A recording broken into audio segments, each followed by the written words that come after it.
Hello, ladies and gentlemen.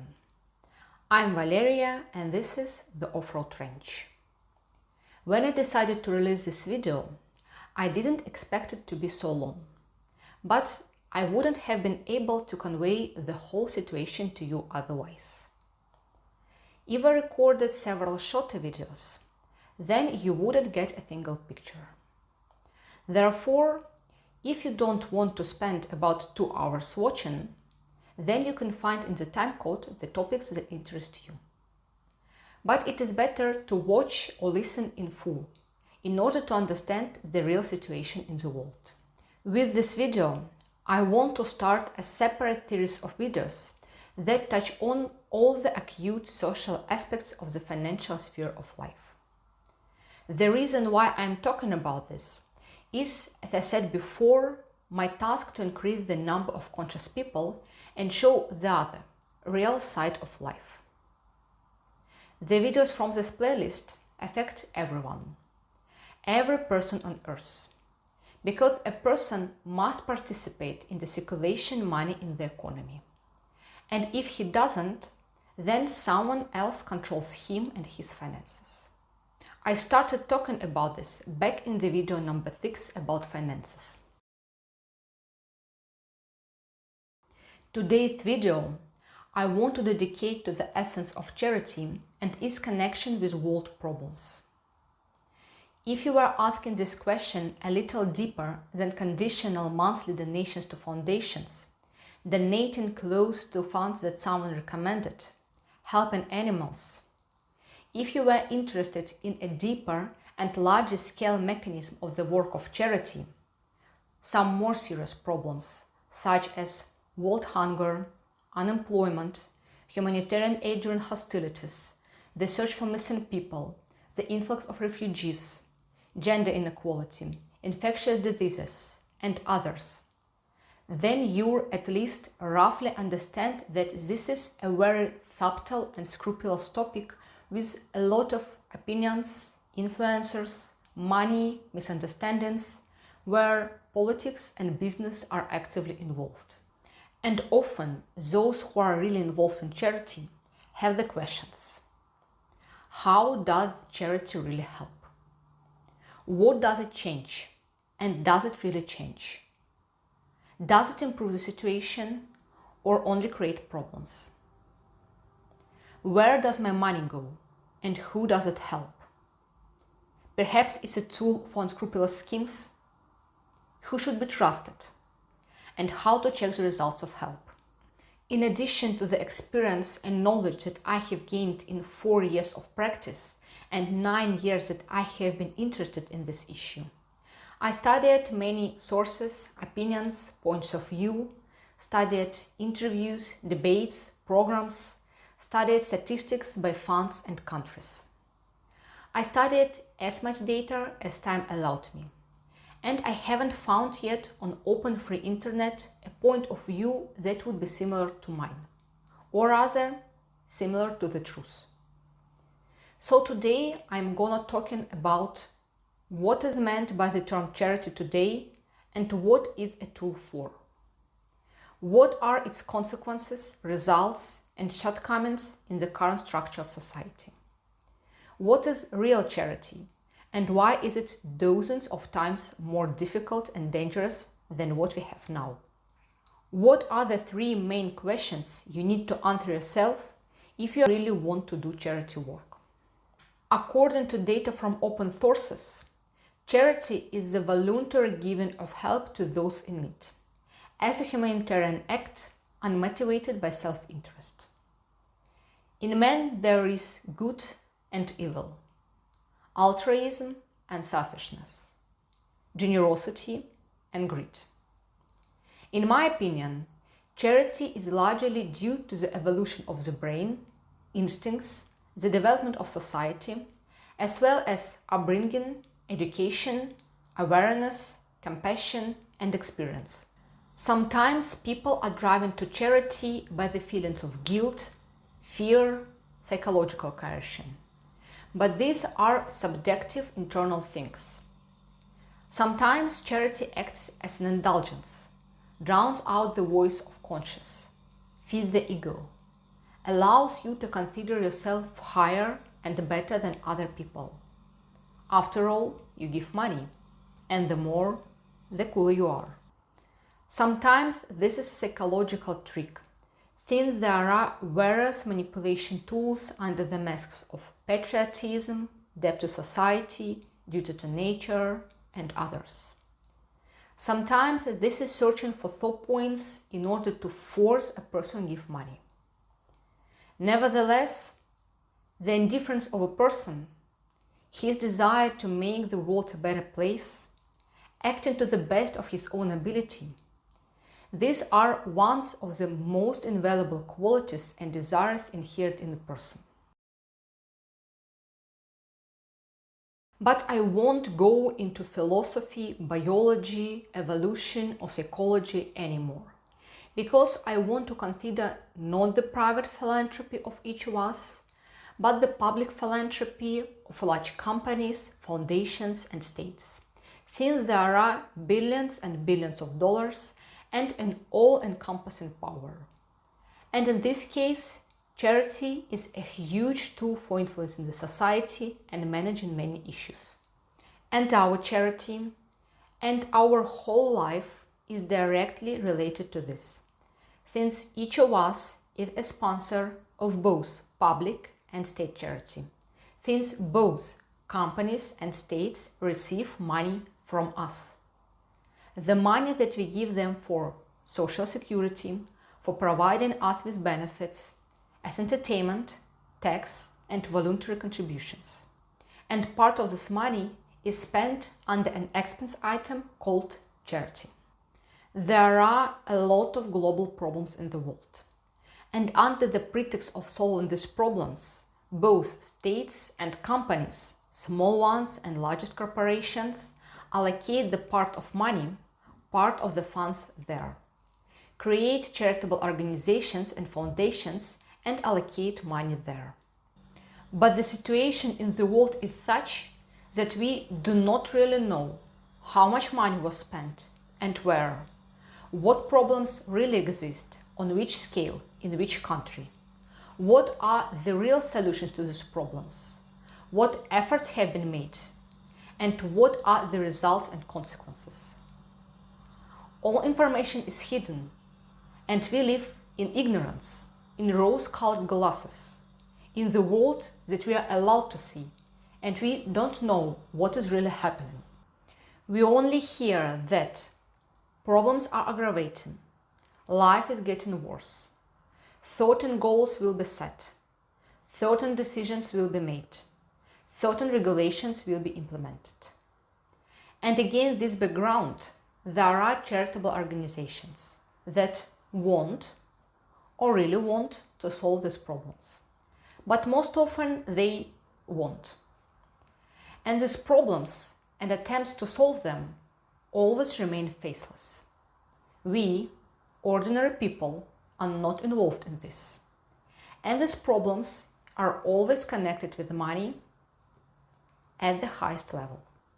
I am not saying that governments and foundations do not do anything.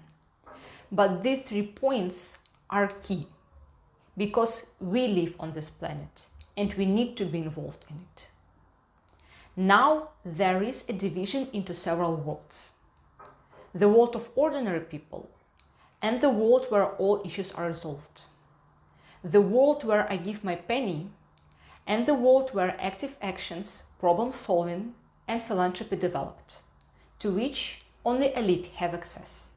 Yes, for many, charity for the most part means transferring money to some organization and associated with various organizations. All activities are connected to finances. Charity is associated with contributions to funds, with social packages, social support, and alms. Richest people in the world sponsor various funds in various fields and create their own charities. Foundations raise billions and billions of dollars, organize huge events to raise money, attract celebrities and sponsors, hold auctions and sales. And then we see news about how someone donated several hundreds of billions of dollars to solve issue A.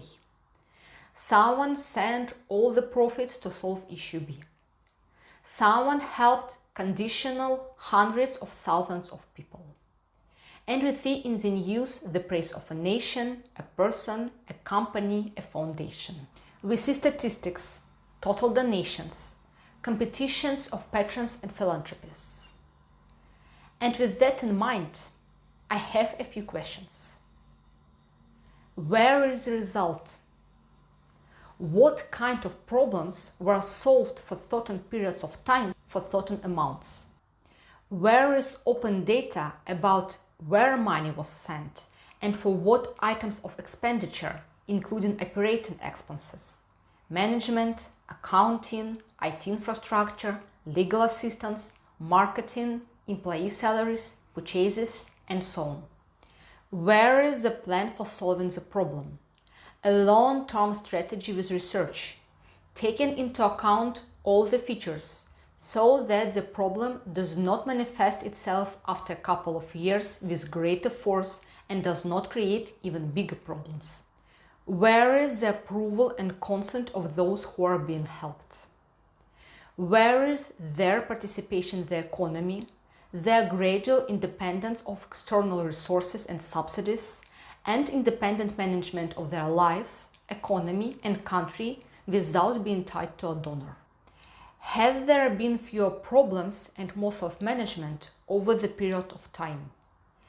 And had the standard of living of each of those who had a low one become higher? You may not like my speech because I speak factually. I want concrete results, dry data, and exact figures. And according to psychological research, people react better to emotionality, to the misfortune of a particular person, to tear and joy, to compassion and sympathy. Therefore, we need to ask the other side of charity that will ask, where are the specific numbers and statistics? What did you do? And where did you spend my money and other people's money? Because without answering these questions, the problems won't be solved, and you are doing charity work in order for problems to be solved, and people, animals, and nature stop suffering. Therefore, the main thing is not how much money was allocated, but where is the result and where is open data. It doesn't exist, and all this money is a gag that doesn't solve the root cause. But it is impossible not to mention that many problems are not solved in a year, in 5 years, 10 years. Problems might be solved and will be solved for decades or even hundreds of years, because mankind has been creating problems for hundreds of years in a geometric progression. Nevertheless, the first fund was founded at the beginning of the 20th century, more than 100 years ago, and the problems only got bigger. Therefore, we must clearly trace the connection between us and real actions, since there are many tools to break this connection. But there are problems with having this connection, and I will talk about my experience. At the age of 14, I already wondered why large international organizations do not work. I lived in a village, in nature, and read a lot. I learned about what was happening and didn't understand why the following problems were not solved. Issues of poverty, if it is enough to find a way to grow something or to deliver it to the country. Issues of education, if it is enough to build schools and educate people who will educate other people. Why wars don't stop, if it is enough not to produce weapons. Why forests are cut down, because they need to be banned from cutting down, and if a field appears instead of a forest, then it is visible and clear. Why do drug trafficking and human trafficking exist? because there is a police force and there are state borders where goods are inspected, and many other questions. I had naive answers because everything is much more complicated and tricky. But I understood that all these big words are just names without activity. Later, many times I wanted to work in charitable organizations. At university, I participated in modeling international organizations that solve international and global problems. We divided into departments and put international and global problems on the agenda. But in the end, I understood that there were a lot of talks and a lot of paperwork, but not real actions. And I felt like I just was wasting my time. I tried to do charity work in my country and tried to find where my money would go, because I wanted to help a sick child and not the construction of an official's house. And yet, the management of the organizations whose few events I participated in was engaged in theft and appropriation of assets. I was looking for companies to go on charitable missions with. But there were problems with filling and preparing documents, with living conditions, with security, and with the risk to catch a virus or being raped. And also, I couldn't afford to work for free and to pay money for the flight, accommodation, and meals. In addition, in the reporting of these missions, I didn't see any results for several years. And I had a feeling that people were going to do charity, those that have a feeling of help, a social rating, and competitive resume. But I had a chance to see a real charity in the company where I worked. There I learned a lot about how processes are organized most often. But most importantly, I saw the results of this charity. For example, the development of the reserve and its protection for 20 years ahead. And expenses on its development and protection included a strategy for developing and maintaining the ecosystem, protection at the level of the law, providing the reserve with infrastructure, working with local residents to prevent poaching activities, hiring local employees, their training, providing equipment, tools, and machinery. That is an integrated approach in which there is no gap due to which a charitable project may not be implemented. I told in the video number 0 how unique this company was.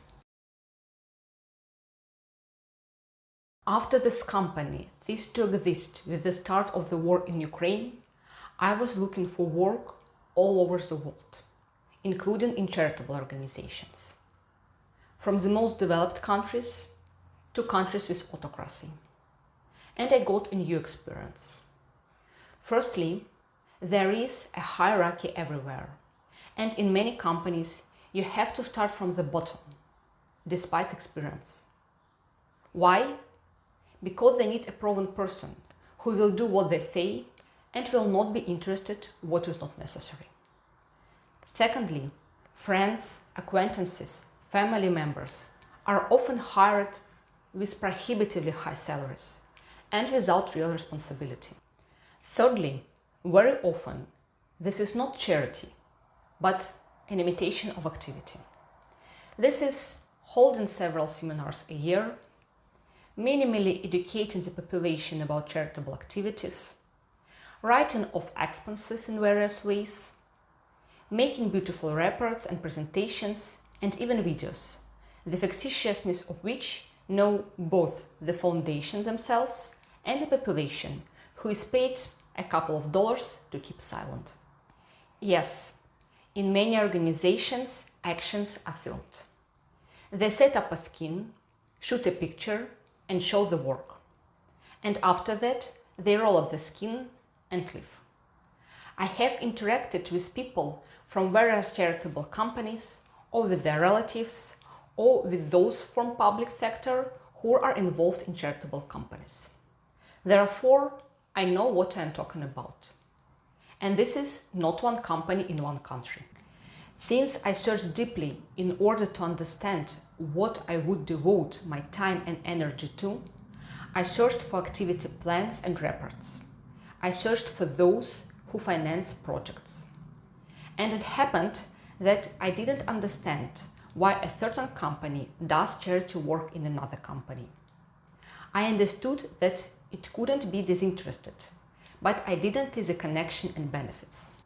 And only later did I find out, for example, about historical colonial influence that is not indicated in statistics or trade turnover. Or, for example, about agreements that are not publicly disclosed. Therefore, yes, nothing was done unselfishly, but these benefits were hidden. In addition to all this experience, before writing material for this video, I watched many videos and interviews about charity, about redistribution of resources, about who is wrong and who is right, about calls to donate and calls, on the contrary, to prohibit donations and refuse from them. I saw the price of someone's actions in numbers and percentages. I saw news about deductions and donation amounts. I have seen cases, names, and companies denounced in the run-up to political campaigns. I have seen calls to take sides. Some videos were made for entertainment, mixed with jokes, just to amuse people, not to show them they can influence anything. Someone invented a fairy tale without logic to throw dust in people's eyes. Some of them I watched only to understand the point of view, although I understood how absurd, confusing, and deceitful the words of the person and how unpleasant he himself is. Some of them I had to watch several times in order to understand that the person was publicly, wildly laundering himself from theft and breaking the law. Charity is a very powerful tool that can be used in many ways, and now it is used in order to engage in any of activities and self-promotion. With its help, they launder their money and launder their dirty deeds. With its help, they pretend that they are trying to close the gap in inequality. Very often, charity is a cover. But the worst thing is that for other people, charity is hope. The worst thing is that these organizations give people hope and then take it away, giving rise to hatred for the country, nation, people, because of deceit and profit on someone else's misfortune. Under the guise of charity, many are trying to play well and cash in on someone else's troubles. They do not solve problems, but create a vicious circle where they constantly imitate activities, draw expense reports, save billions for themselves, and sometimes help, most often for a report. For example, the problem of hunger and poverty is solved with humanitarian aid. Thus, this is the constant provision of food, used electronics and equipment, used clothes, in exchange for managing government policy, for the possibility of deforestation, hazardous waste disposal, mining minerals and gemstone, and so on. Instead of monitoring the creation of industries, jobs, and economic development in the country, these philanthropists only make things worse, because by bringing ready-made free goods, they destroy competition in production within the country, as it loses its value. In addition, the residents themselves get used to the fact that they always get everything ready. They become lazy and don't want to work. As a result, the level of banditry and nepotism in the country begins to grow. Countries are unable to produce anything and become more dependent. And the lands of the inhabitants are given over to the production activities of philanthropists. The lack of clean water is solved by bringing water.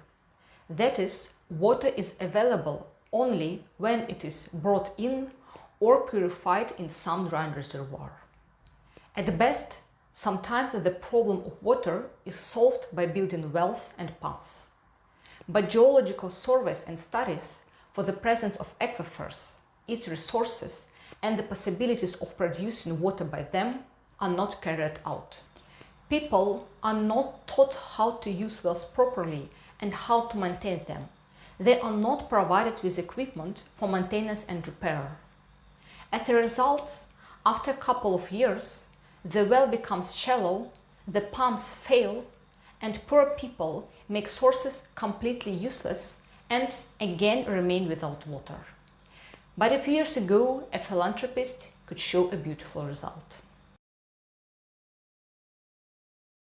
Some countries such as Somalia, Nigeria, Ghana, India, Pakistan, Bangladesh, Indonesia, Afghanistan, and others live on garbage. There is more garbage than people, houses, land on which live and grow food. There are several reasons for this. Developed countries export garbage to undeveloped countries, despite international conventions banning electronic waste from countries. They learn to circumvent the laws, and now 75% of electronic waste are exported to African countries. It is cheaper and easier than recycling waste in your own country, especially if there are no suitable waste processing plants for this. Toxic industrial waste is delivered in containers, and documents indicate that there is, for example, working electronic equipment or cars for secondary use. And the ships are checked neither on arrival nor on departure. And the sending country itself remains clean. The second reason is that the ocean washes debris ashore from other countries or from garbage patches in the ocean. And this is directly the waste of the population from life and the help of patrons who supply humanitarian aid, so waste from life is also increasing, especially for plastic, since there is no culture of processing it in underdeveloped countries. And even more so, there are no processing plants. As a result, the life expectancy of people in those places barely reaches 30 years. People die from poisons and diseases, and nature around the world is deteriorating catastrophically.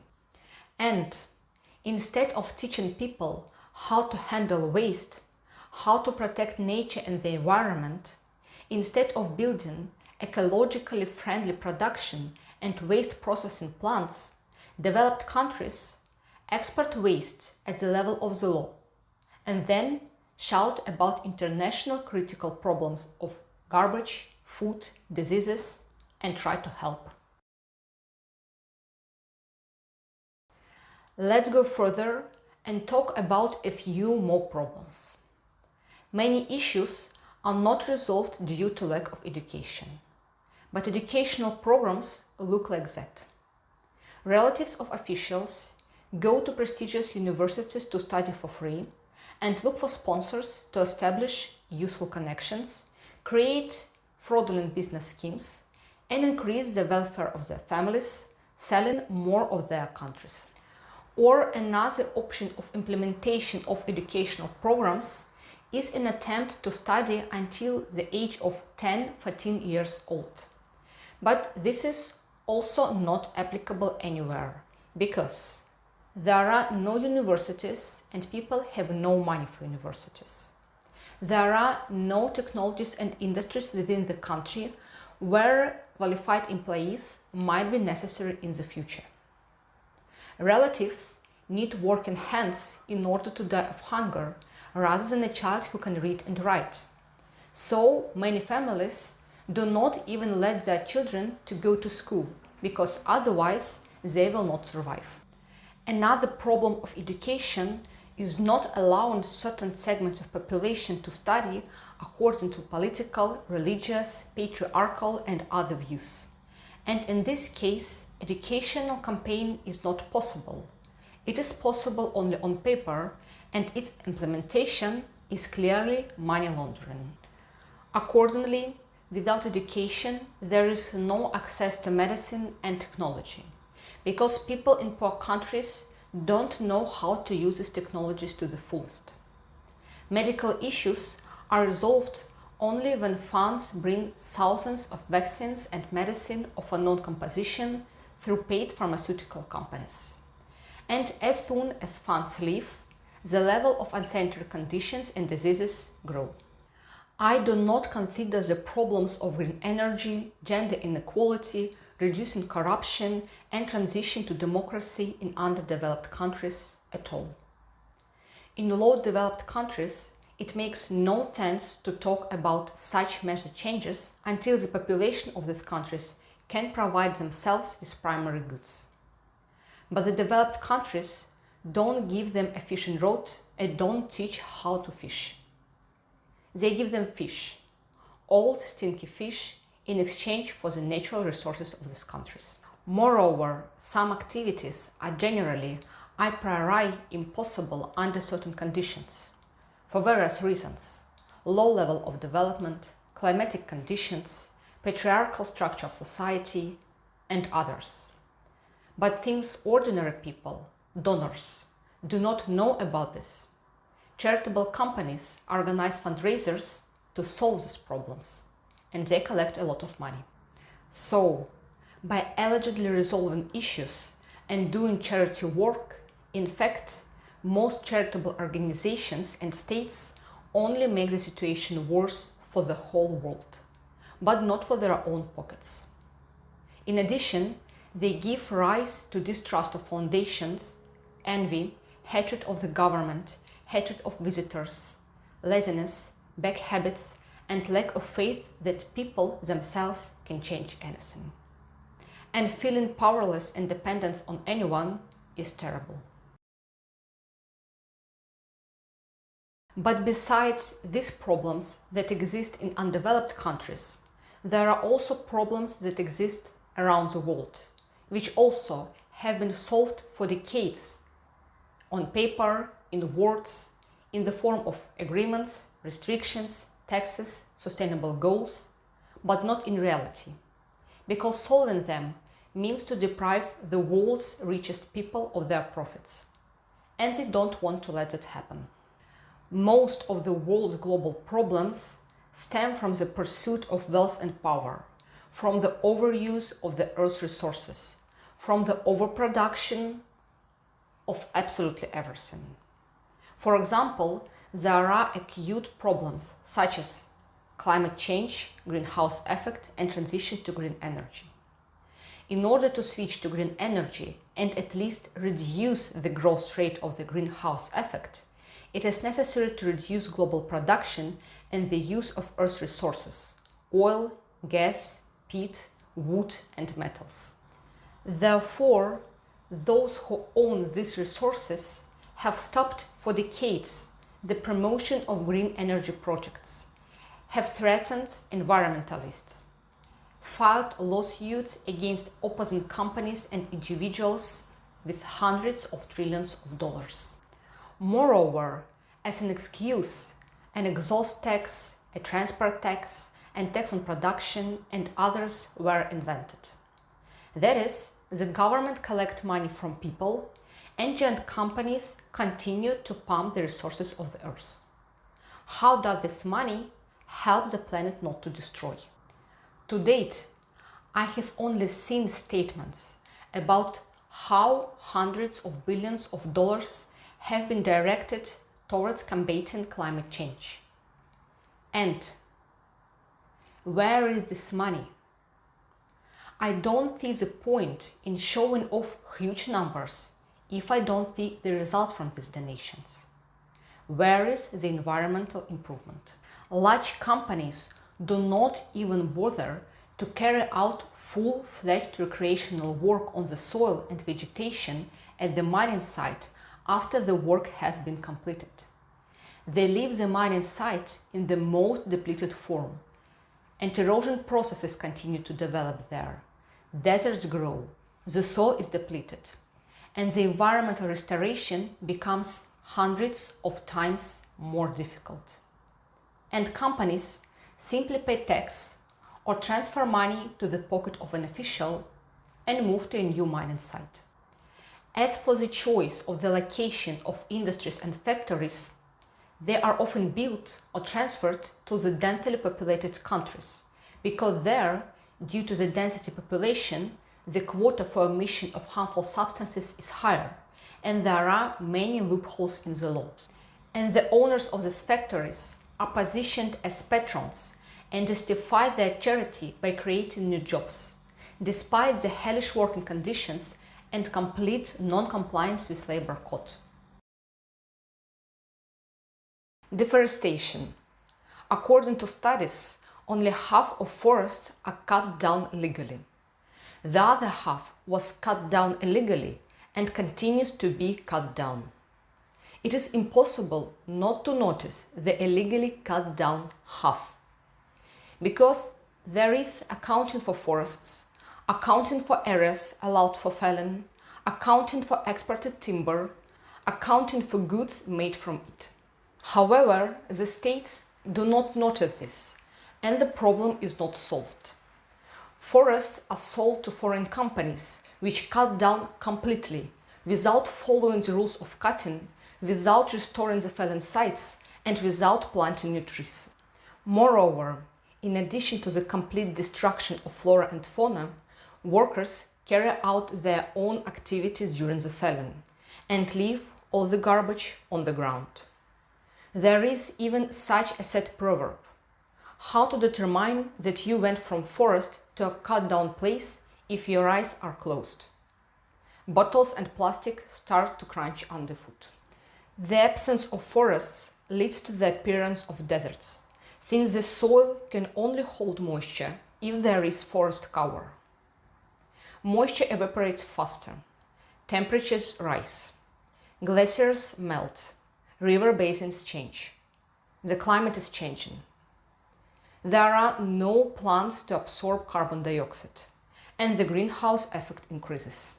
Biodiversity is being lost. Animals are dying out. Deforestation worsens the quality of soil, and agricultural activity also falls. And even if we stop cutting down completely now and start planting the trees on the planet, it is already impossible to restore the ecosystem. Moreover, it is impossible to predict what the consequences of this help to nature will be.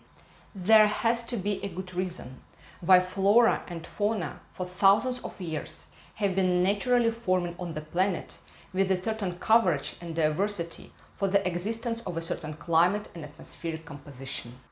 In the history of mankind, there are many facts associated with deforestation, dehydration of aquifers, plowing of lands, and the subsequent drought and the appearance of deserts. But no one talks about this, and people themselves live in ignorance, in rose-colored glasses. After all, as long as there is coffee for breakfast, golf on the weekend, and a vacation once a year, there is nothing to worry about. Garbage disaster. I have already talked about this, but I will add a little more. Fortunately, there are a number of countries where certain types of waste are sorted, processed, reused, and disposed of as safely as possible. And these countries buy garbage from other countries for recycling and sometimes make money from it. But these are just a few of the smallest, most developed countries in the world. In most countries, it is just a centralized disposal to landfills, which grow and increase in number and size every year. This garbage is buried in the ground, taken out to the deserts and into the ocean. Islands are built from the garbage, or the garbage is burned. And if the garbage is burned in incinerators and the exhaust is filtered in accordance with the safety regulations, then the environmental damage is quite low. But if the waste is burned in landfills, then these air emissions are not filtered in any way. And in this case, waste enters the air and falls out on different territories. Moreover, if the garbage is difficult to dispose of, then, as I said, it is imported to other countries according to the agreements. All this waste, all over the world, slowly decomposes and soaks into the water and soil, bringing not only garbage, plastic, harmful substances that fall into food, but also diseases since a whole microbiology book multiplies in these landfills, which not only get into the soil and water, but also spread by rats, cockroaches, birds, and, of course, people. There are two more problems: a mixture of production and waste. This is the production of clothes and equipment and the production of food. Every year, manufacturers of goods throw away 80% of what they produce. 80% of the things and equipment produced are sent to landfills, and manufacturers make a profit from 20% they sell, convincing us that we really need this jacket, this skirt, a microwave oven, curtains, a sofa, a car, and so on. You need to buy what you need and not change the environment around you twice a year due to fashion trends or the lack of novelty in your life. This is a cheap feeding of the brain with information and dopamine, which leads to the ecological disaster. Things are made to perform certain functions. There are no fashion trends. It is an imposed opinion, and the quality of things is deteriorating every year. Natural resources, trillions of tons of water, dyes, plants, trees are spent on the production of things every year, in order to throw everything away in a couple of years. Look it up on the internet. It's the same with food production. The cult of food, the cult of consumption is imposed on us. We are made addicted to alcohol and food, despite the fact that, as I told in the video number 4 about a balanced diet, you need to eat what you need. According to statistics in developed countries, people throw away at least 60% of the food they buy, because they simply cannot calculate how much food they need. Stores and restaurants throw away food every day. Growing vegetables and grains uses trillions of tons of water every year. Millions of tons of fertilizers that dry up the soil and cause erosion and destruction of all life due to chemicals. This reduces the nutritional value of food for us, as well as pollute aquifers and make them unsuitable for consumption. Raising animals for meat takes trillions of tons of water every year. And in addition, they leave a huge amount of animal waste that also enters the soil and atmosphere. The quality of air and water is deteriorating, and it, again, affects the climate. The level of diseases is increasing due to lifestyle, nutrition, toxins, pollution. Autoimmune and oncological diseases are on the rise. Common complex diseases are getting younger. And at the same time, people in poor countries are dying of hunger, and rich countries subsidize them through humanitarian aid. This looks absurd, like in a dystopia. But after the start of the war in Ukraine, the likelihood of world famine really increased dramatically. Because, if you didn't know, Russia is the world's largest wheat exporter, and Ukraine is in the 5th place. And these two countries together provide around 35% of all the grain that produces the top 10 countries in the world. And there are about 20 countries that depend on grain supplies from Russia and Ukraine more than 50%. They are Democratic Republic Congo, Tanzania, Sudan, Uganda, Madagascar, and others, the largest countries in Africa. Somalia, Benin, Laos, and Egypt are 100% or nearly 100% dependent. It's not in the news, is it? Therefore, yes, there is another ideal way to make money. An ideal way to expand charitable collections, launder money, get rich, make the country dependent on you, turn the situation in your favor, despite all the sacrifice, suffering, and lack of peace. And that way is war. A war that is taking place in dozens of countries. Sharp conflicts and sluggish wars. Hundreds of trillions and billions of dollars earned from bribes, weapons, military equipment, soldier training, humanitarian aid, medicines, economic and journalistic researches. And after the end of the war, if it ends, hundreds of trillions of dollars flow into countries supposedly to raise the level of the economy and people's life, supposedly to build infrastructure, to restore agricultural land, to restore industries and factories, to protect the border. And all of this with increasing dependence of one country on another, with lending that will last for decades, with the choice of a certain political and economic course that is beneficial to the donor. And as you understand, at best 60% of the funds are spent on targeted spending. The rest become a source of enrichment for nimble local officials and entrepreneurs. And there are also these problems of an international scale, but they cannot even be mentioned aloud. They can be mentioned by those who have permission to do so, and only in a certain submission of information. And you cannot mention them because they will cause too much resonance in society. And now it's forbidden to talk about them, and this is considered as propaganda of cruelty and violence in society. How does the current concept of charity affect those who want to help? These are barriers for people for real help. Lack of transparency and substitution of concepts. Lack of interconnections and complicity of organization. Disbelief in possibilities, and these are really small possibilities. Therefore, it is not surprising that there is a strong and versatile criticism of foundations, philanthropists, and states.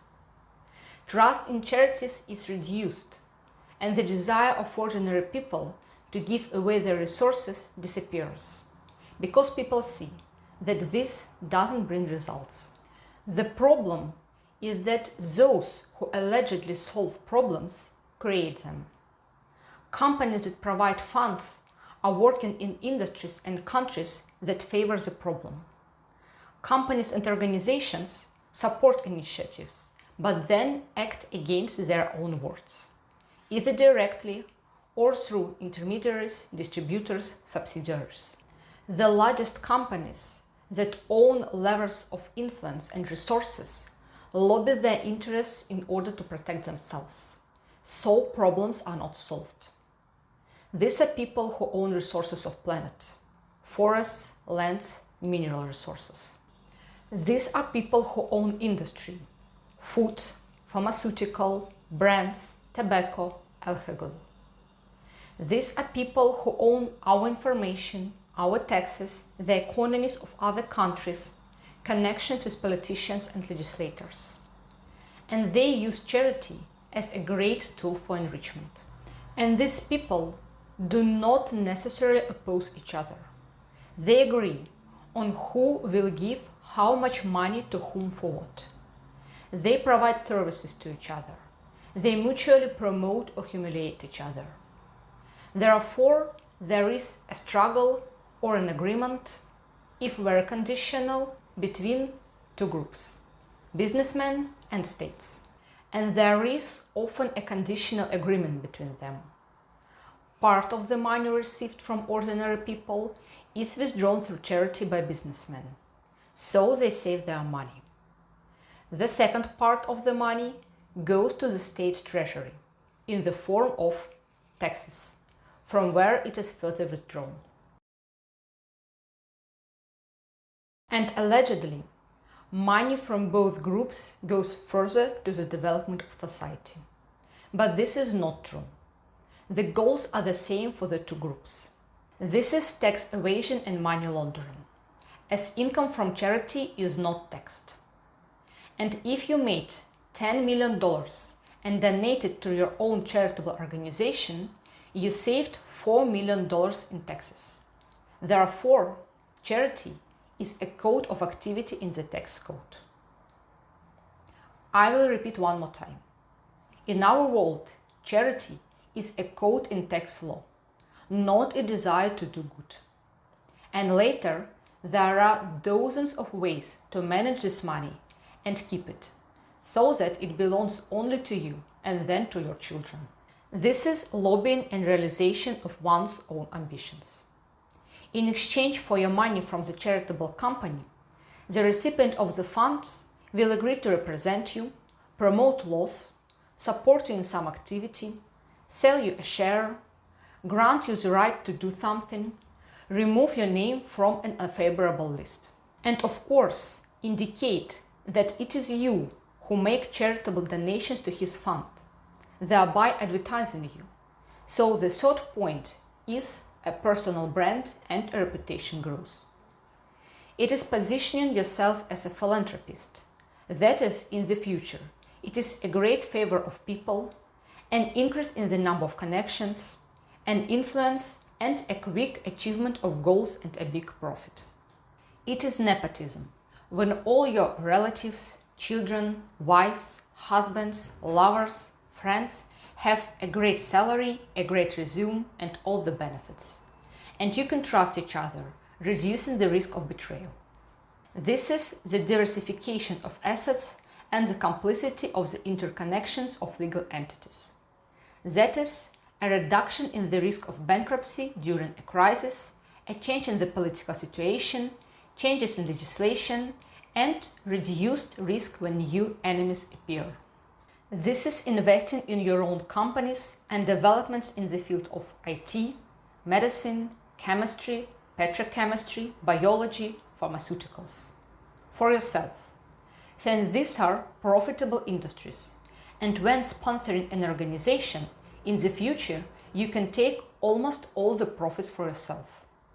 And of course, this is investing in the military industry, regardless of whether the activity of this industry is aimed at attack or defense, since most of the goods in the above areas are dual-use goods.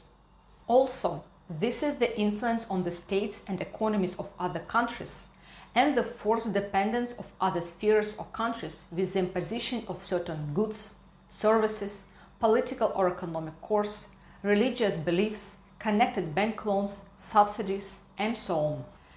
And besides, showing the problems that are being solved through charity, businessmen or certain politicians show the failure of the state or some of its areas, creation problems or incompetence in solving them, and they take over other areas of life and business curatorship and control, and have the opportunity to change the political course in the direction they want. Therefore, of course, we cannot blame business in all problems and defend the state, because these are two types of key players on the world stage.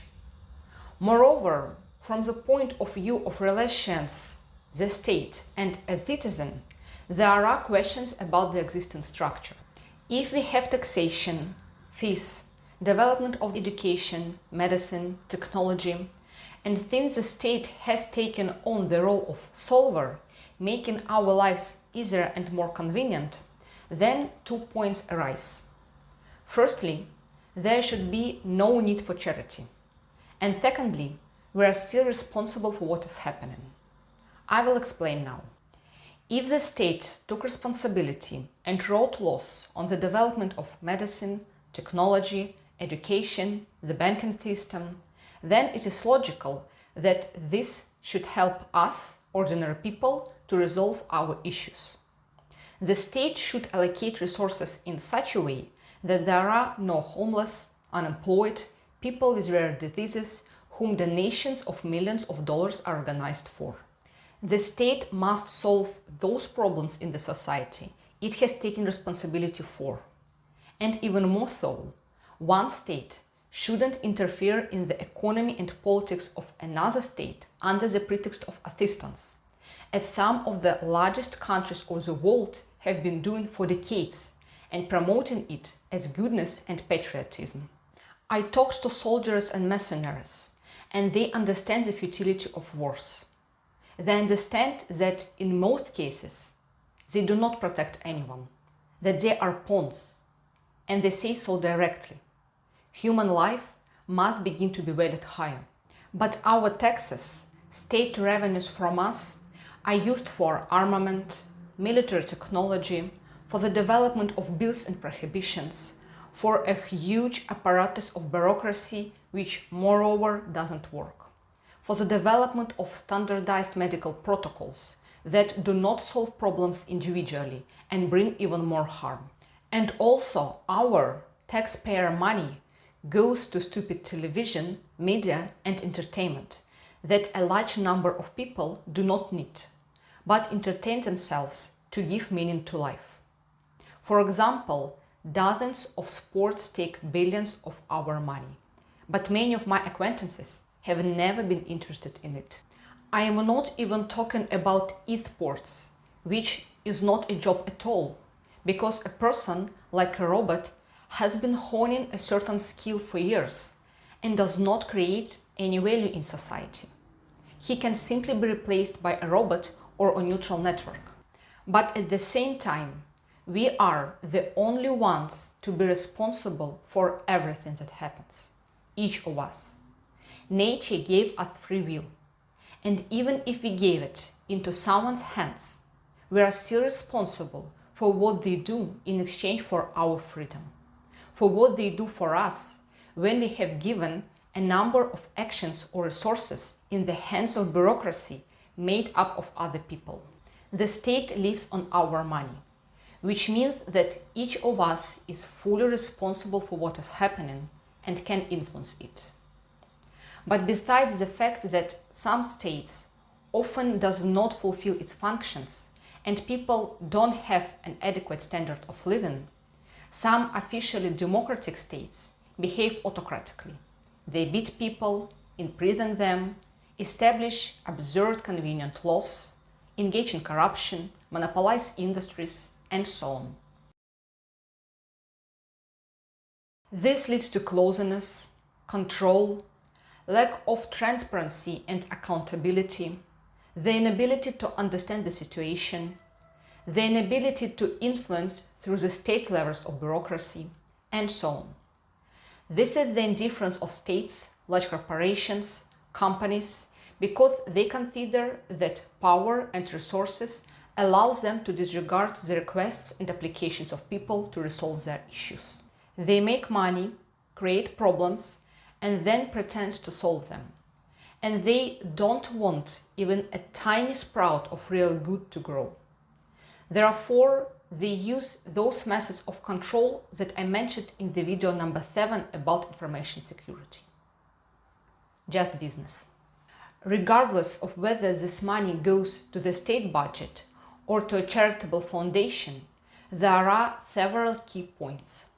Both this and that distribution is the distribution of our money, the money that we give away voluntarily, believing in marketing, or forcibly because the market closes an alternative from us, providing supposedly the only option.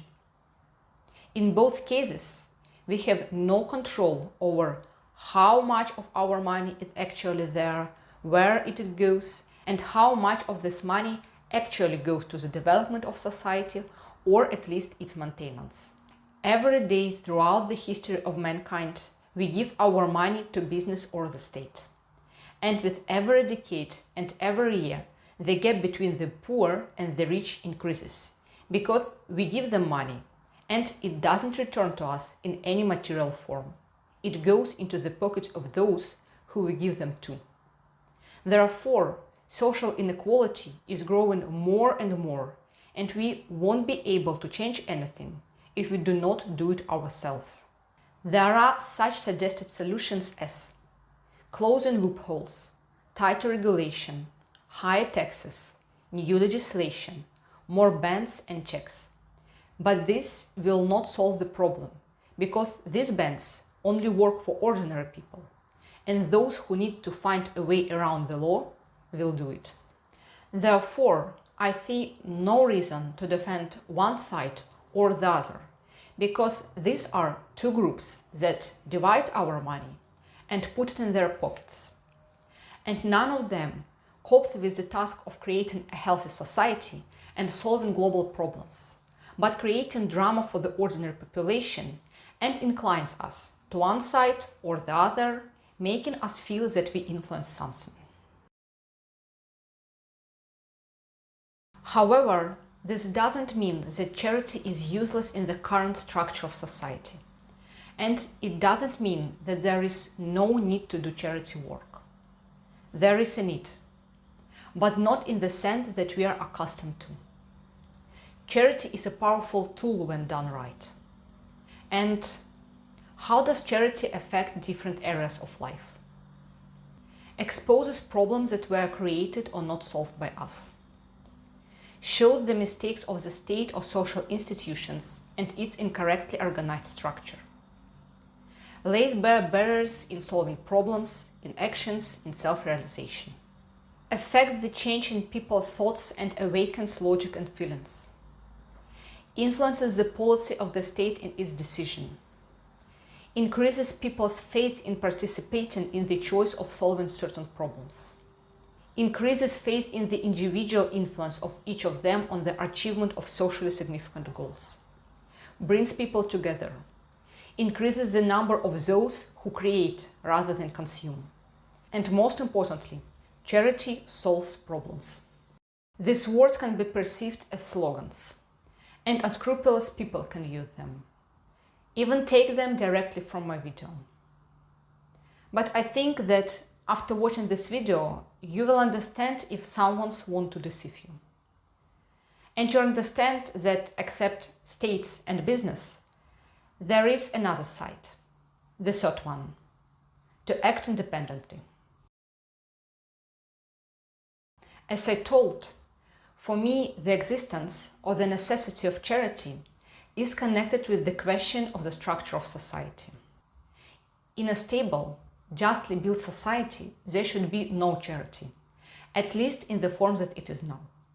Because society shouldn't be in a state that some spheres of human activity have critical problems for the solution of which other people should fight against mechanism. This doesn't mean that society should always be ideal, predictable, problem-free and balanced. But it shouldn't allow the emergence of a set of symptoms that will lead to pronounced problems without the possibility of solving them, and to an uneven, unfair distribution of resources. A person without vices doesn't exist, which means that such a society cannot exist. But just as a conscious person self-regulates his activity, preventing going into evil, so society can be arranged in such a way that a number of principles do not allow distortions that will lead to turning points leading to a dystopia. If the structure of society and the state leads to the fact that there are problems that exist or appear which the society is not able to solve, or does not want to solve, or creates intentionally, or allows it to arise without preventing the prerequisites, and if people must organize themselves, look for resources, determine ways to fight, create their own institutions and organizations while being in a highly regulated society with barriers, then it is obvious that the state and other international organizations are not fulfilling their role, and there is a need to come to a different structure. What is charity really? In my language, this word sounds like to create good. Please, compare two definitions of charity. To create good and to transfer incomprehensible, unknown amounts without understanding where and why. This is a monstrous substitution of concepts. Creating goodness is a way of life and thought. It is the philosophy of all life. And this is not just an attempt to pay off by giving alms. Charity is a consequence of what a person has chosen for himself and what weaknesses he is working on. If a person has chosen the side of good, then he is worried about injustice, deceit, concealment of information, dishonest possession of something, violation of privacy by states and companies that collect various information. These are issues of different scales, from issues at work to issues around the world. Charity is your indifference, your choice on what problem to influence, and the choice of how to participate in solving this or that problem. It is not necessary to shout about it. It can be seen from the inside. And often, people are afraid of such people, no matter how open, simple, kind or weak they may seem. Because only a very strong person inside can be kind. He has his own opinion. He has made the choice. He knows the concepts and can defend them. And most importantly, he understands the consequences. Charity is any activity that a person begins to engage in order to do good. In fact, there are two types of people. Those who say how bad everything is, who say that we must hope for the best, that we must wait for the best, that someday everything will change. And there are those who do, instead of hoping and waiting. They take risk, lose and find, refuse, donate. That is when charity is born. And the possibilities and scale of a person's actions depend only on himself, despite all the obstacles. And it can be in a variety of forms. This is money, but not only it, although this is also very important.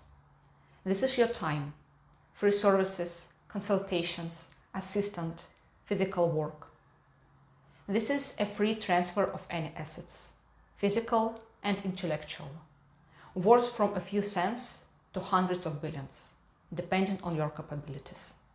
An extremely important role plays the dissemination of important, sharp, sensitive, sore information, without referring to the fact that you are tired of bad news, because all the inconvenient information is hidden. Charity is the support and the development of ideas and projects that can last for decades without visible result and constantly require resources. Because, for example, humanity has been polluting oceans for hundreds of years. For decades, there have been garbage countries. And it cannot be shut up with papers or numbers on the accounts. And most importantly, charity is always a risk. Therefore, when I see high-profile articles criticizing the actions of influential people, I don't have a question how they dare to make such harsh and sharply social statements. Very simple. All the statements are paid. For them, this is a game. They pay people to be lobbied, and they protect these people. Presenters, publishing houses, and so on. But if an ordinary person says it, this is a problem, because only those people who are allowed to speak should speak, and only those things that are allowed to be spoken. A disinterested person who doesn't aim to sway to one or several sides, and doesn't specifically hide problems, and doesn't manipulate society in order to pump up interest in a particular issue, is a problem for these groups. There is no freedom of speech, even in those countries who are considered full-fledged democracy according to the Democratic Index. I met dozens and dozens of professionals who, in addition to their main work, kept blogs and YouTube channels in order to convey their point of view. Their pages were deleted. Their accounts were blocked. They were subjected to ordered internet attacks, personal direct threats, suing, and attempts to silence them. They were doctors who exposed false information about products that pharmaceutical companies sold. The military who showed how to protect themselves and survive. Climate change fighters who named real causes and called for actions. Nutritionists who exposed the harm from certain cosmetics, supplements, and products. Engineers and hackers who talked about malware, methods of surveillance, and ways to protect against it.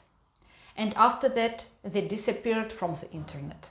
Information is deleted, videos are hidden, access to sites is blocked, and these people are subjected to checks. Therefore, the dissemination of information is, of course, also charity, which sometimes has much more influence than personal actions and money. In addition to the ban of the freedom of speech of each of us, ordinary people, there is another feature.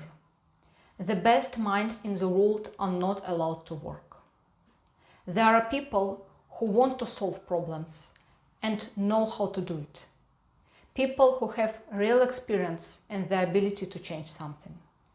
But they are not allowed to work because of the threats. They are not hired, they are fired. They are being threatened. Their employees and employees are being threatened. Don't think that all these people who received the best education in the best universities of the world want to earn all money in the world. Very often they know much more than we do, because they belong to a higher stratum than we do. And many of them see and understand what is good and what is evil. They understand the consequences and make decisions. And it turns out for them that they are excluded from society and cannot apply their brilliant mind anywhere. They cannot get a job and cannot realize themselves. All their contacts and transactions are monitored, so that they don't find like-minded people and don't transfer information to anyone. They are not allowed to enter various countries, and fictitious criminal and administrative cases are brought against them. Those who are trying to convey the truth to people are persecuted by law, fined, their finances are blocked, their whole life and lives of their loved ones are subjected to checks. They are personally monitored. In a word, they are excluded from social life in order to silence them. The same situation occurs with those who legally, officially create organizations and companies. These can be geniuses, employees of public services, activists for protection for human rights, resources, and others. The more alarming symptoms an organization shows to the state, the more attention is paid to it. They are also subjected to checks. Access to accounts is restricted.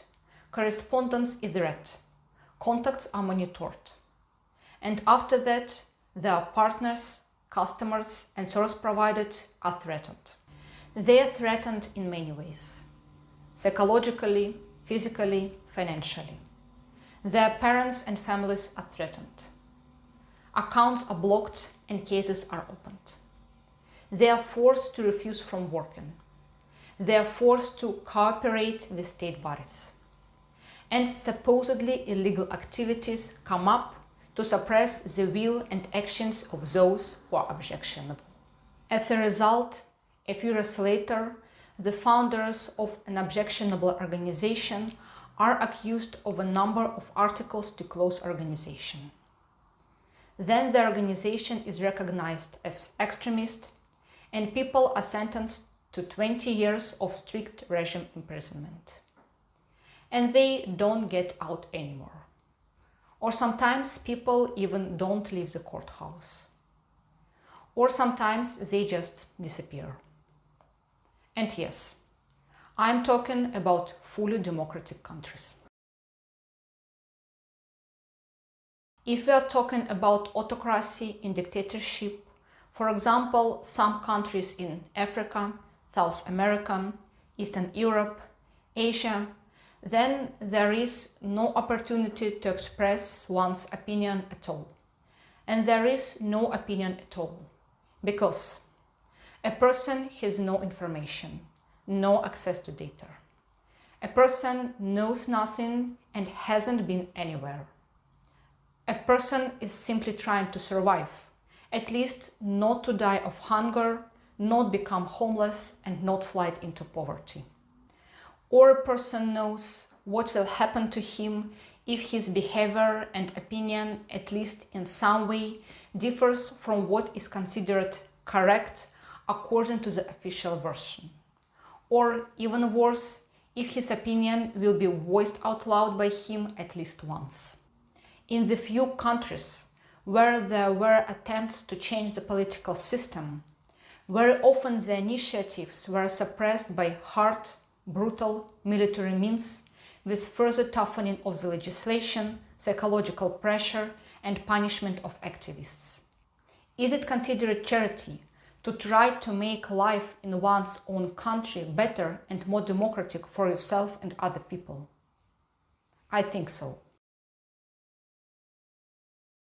So yes, it is very risky to do anything sincere and tell the truth. But where do you want to live? Or do you want to move from one place to another every time the situation changes? And how long will this style of living last? And how much is your life really worth for you, for the environment, for the world, and for those in power? As a result, the situation turns out that people are divided into three groups. 1% act for their own purposes and control 99%. And 99% do not care what happens.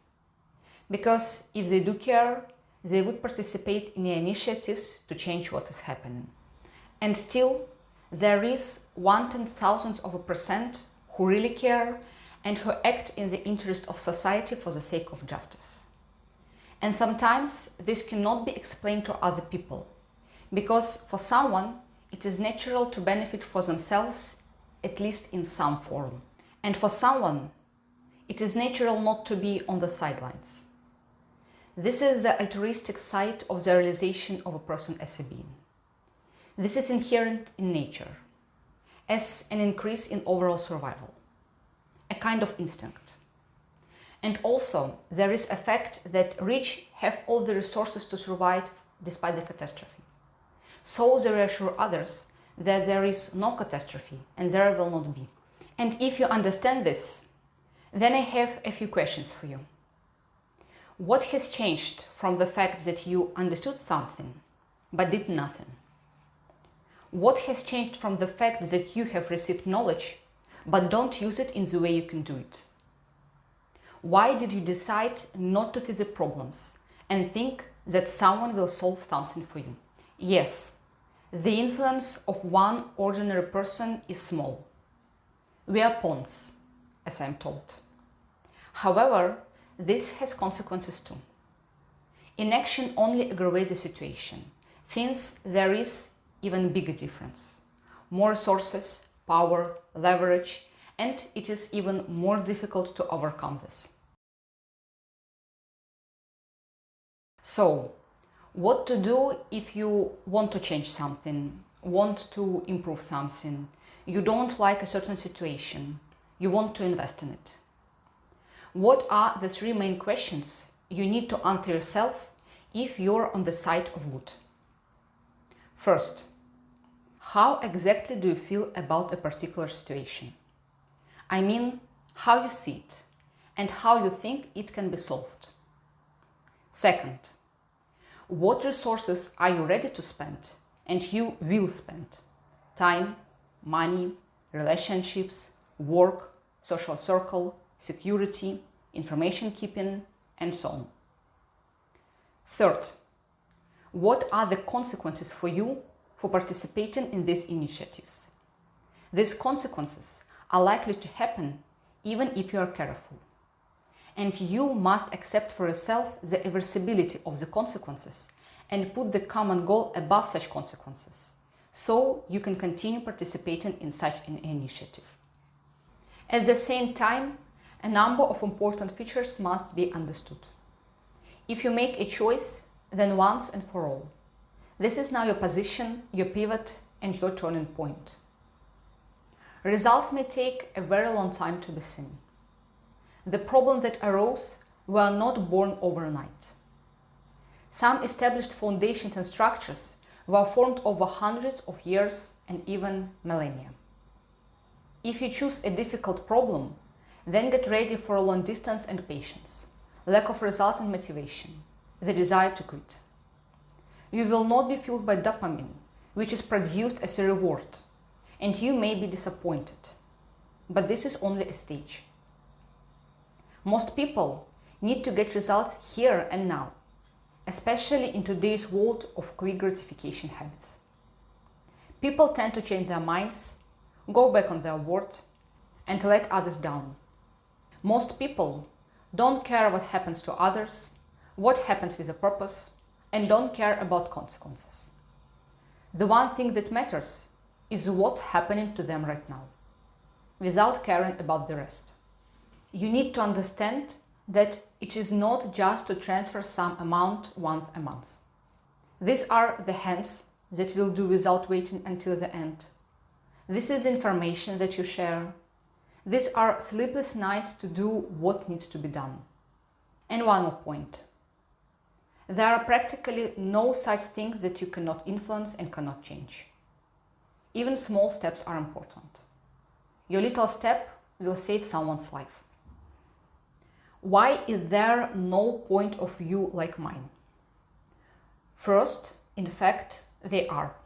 But the current situation has been imposed on us so much that we cannot imagine that there are other options that are radically different from what we are shown. There is a problem, but the person decides not to voice it because he doubts that there is really a problem, or he thinks that no one else sees it, or he believes that someone else will solve it, or he thinks that no one cares at all and there is no point on focusing on it. Another point is that there really might be no like-minded people and you are a white crowd. If you go out of the frame, then there is nothing behind it. No support, moral and financial, no base to rely on. There are no laws, no consensus, no calculations on how and what is better to do. But in fact, they are. Therefore, another point why no one voices other points of view in the public field, it is simply dangerous, as I said earlier.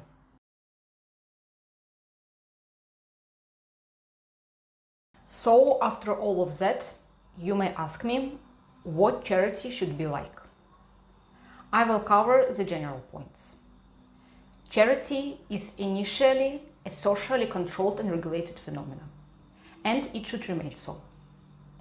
Charity in no way should be managed and regulated by the state or business. It shouldn't give them any advantage from their participation. It is necessary to review all existing laws beyond 2 points of view: the state and taxes, and business and charity. All information about problems should be in the free public access. Society itself must propose initiatives and vote for them. Those who advocated the implementation of some idea must invest in it free of charge.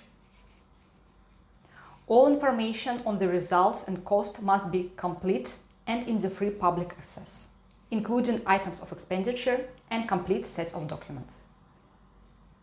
And so on. Almost everyone is trying to fit their vision and the solution to the problem under the current system. But in order to develop a solution, in fact, it is often worth to consider a whole problem in a complex and not its particular consequences. And in the end, I ask you to listen a few minutes more. I will take the liberty to share my example in this important video. And I hope that you will not perceive this as an advertisement. On my Patreon, for a subscription, I plant a tree in your honor. And I will explain now why I consider it true charity. This is a contribution to solving the problem of ecology. I will plant these trees without your contributions as well.